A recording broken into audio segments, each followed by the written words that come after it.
Yeah, what I'm really passionate about is that we reach our full potential in a way which is kind of natural for us. It's not squeezing the last drop of sweat out of us, but it's more about, find your own thing and do that full-heartedly. We call sometimes that how do you flourish in your life, finding the right tools for you.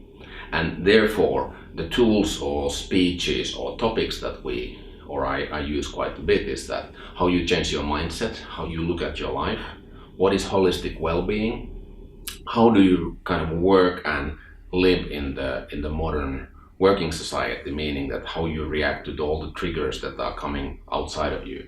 And finally, creativity. And in my books, creativity is more like trying new things, be brave in thinking, challenge the status quo.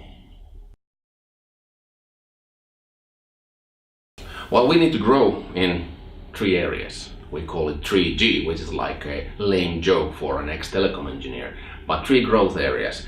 Productivity needs to grow, which means that we find new ways of working. So we are smart in working. We are not stuck with the old-fashioned, rules that might exist in the world.